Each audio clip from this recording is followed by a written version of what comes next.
它那个醋有够酱的，有韧性的感觉，有生命力的大肠啊。它的咸度刚刚好，不是那种死咸的，是有点淡淡的甜香。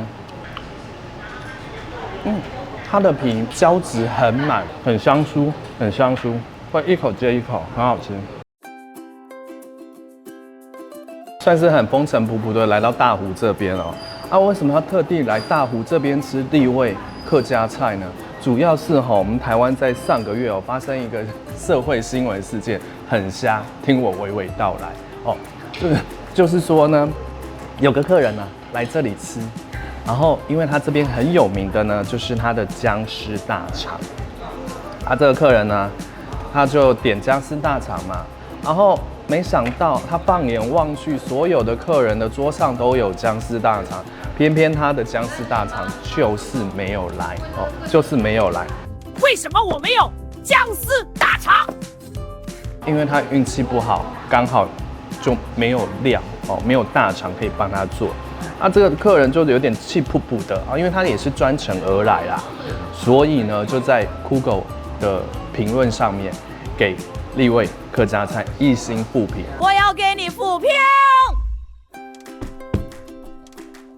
那老板呢？因为客家人嘛，也比较热情一点，也觉得就是说我很在乎商誉，为什么我会有负评？所以就打电话给那个客人说，为什么你要给我负评？客人就跟他讲说因为我没有吃到你的姜丝大肠，其他桌都有，我就没有啊。然后老板一听，原来是这样，所以呢，老板就跟他讲说，跟那个客人讲说，请您不要生气，为了致歉，我们送您一盘姜丝大肠。不然的话，我特地为你准备一盘姜丝大肠，你过来的话，我在这一盘就不用钱，就是请你吃的意思。那这个客人也不知怎么搞的，你到底在搞什么？我快被你气死了，还不快道歉！我不想再听你的借口，马上给我解决！就觉得好像你老板是要威胁我嘛，所以就愤而提告就很瞎当然这个事情是告不成嘛，但是呢，也让立味客家菜它的这个姜丝大肠我们台湾这边的话，给它取一个，我觉得是荣誉给它一个这个很特别的名称这盘菜叫做关师大肠所以因为这样的因素呢，我们就特别来吃它的这个姜丝大肠。它的姜丝大肠呢，其实一送上来的时候，那个醋的味道非常的呛，很呛，而且是自然的呛。因为立味呢，这家餐厅它好像是1981年开的，然后今天刚好1代2代也都在。然后这个立味它是也号称是不加味精为主，所以我先来吃第一口。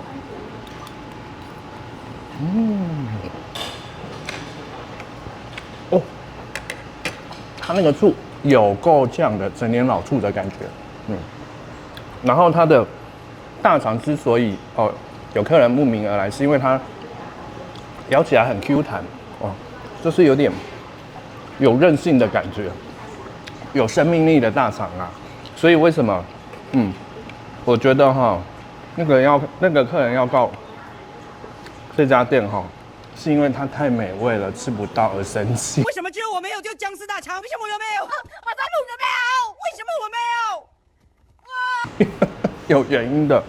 然后另外一点呢，我觉得它这盘姜丝大肠很适合配白饭。姜丝大肠呢，也是很代表客家菜的一个名菜之一是四文四草中的4草之一。因为客家人就是勤俭持家嘛，一般像这种内肠类的，其实大部分的人不吃，但是呢，客家人就是勤俭持家，就把这个大肠变成这么一道美味的佳肴。那他们这边其实是有白饭不过呢，我们就是有点早饭，然后它这个早饭看起来就是有3色冻，还有很大量的葱。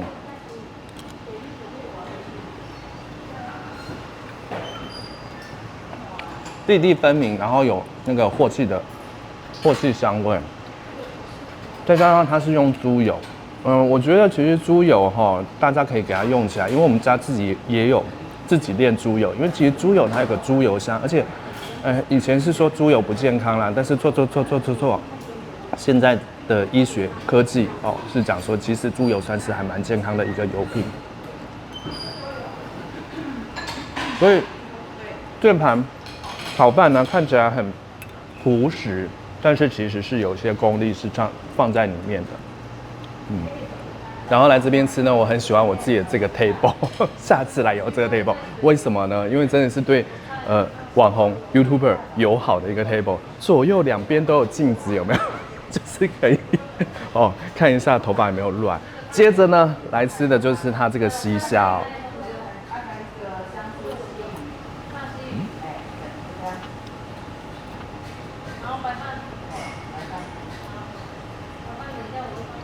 太好吃了，以至于我真的停不下来。我觉得它很像小零食啊。刚开始在点的时候，其实我会比较担心，是说，因为西虾嘛，会担心它的肉很少，但它其实它的肉是有的，而且蛮脆口，很香酥，很香酥。会一口接一口，很好吃。因为立味客家菜呢，它是在大湖。那大湖为什么叫大湖呢？哦，我这边有个乡野传说，和大家一起分享一下。相传在1857年，有一对吴姓父子从铜锣来到这里。那来到这边呢，其实是要去法云寺的。那时候从那个山上往这个山下一看，因为大湖这一块地的话，它是一个群山环绕的一个低洼地形。所以看到那个低洼处有很多的那个狗尾草、芒草，有没有？像湖面一样金黄色的在波动。因此呢，这一对吴姓父子就给这个地方取名叫大湖。那我刚刚有讲到嘛，它这是一个群山环绕的低洼地形，然后再加上也有那个古风缓缓的这样吹到这个低洼处平原处，因此呢，这个很娇贵的草莓在这边就会生长得很快乐所以我们在台湾这个想到台湾美味的自产的草莓就会想到大湖。接着呢，就是它的梅干扣肉我觉得这个很代表客家菜的菜色之一呢，在我的概念中，除了姜丝大肠之外，客家小炒当然也是，可是呢，我最喜欢吃的就是梅干扣肉。但我觉得它应该要搭配一碗白饭啦。我先直接吃。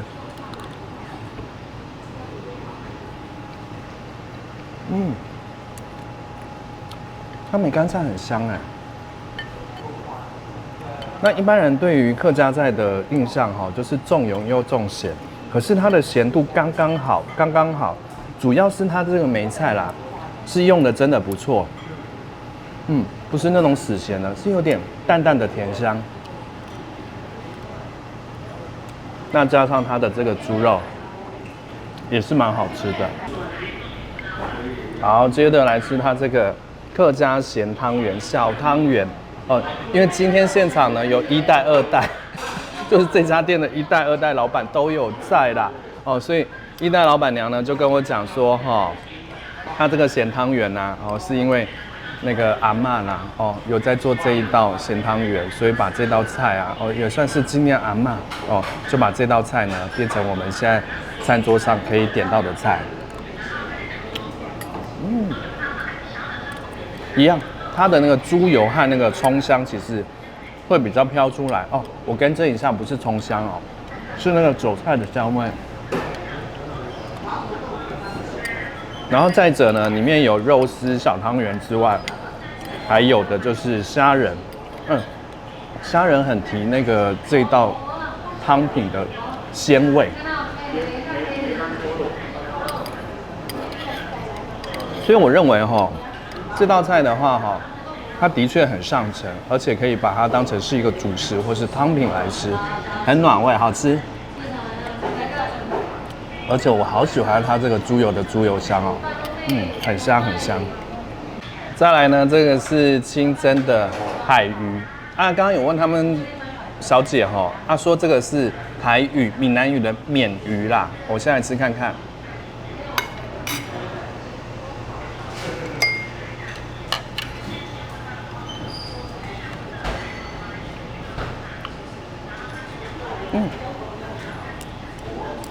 它的皮胶质很满，而且整个在我口中哦抿开来之外，它那个胶质就是满满的在我口腔中，而且因为是海鱼的关系，所以没有那种苦腥味。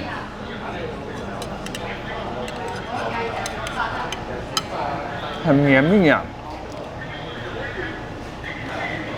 明明就算了，淡淡的高雅在里面，但是呢又有个性，因为它有点咸，一样也是要配白饭吃会很好吃。但是呢，哎，我很意外啊，它这个是好吃的耶，哦，是好吃的哦。这个汤品呢，是我问老板娘说，哎，假如要推荐的话，哪个汤品最推荐啊？因为现在笋子在台湾刚好季节对啦，所以老板娘就推荐这个笋子。啊，大家看我后面好像都没有人，有没有？其实我的对面都是人，安排的客人都在后面。哦，所以我现在，因为我们是从没有人的时候到很多人的时候，所以我现在吃的介绍的也有点紧张。好，我来喝看看。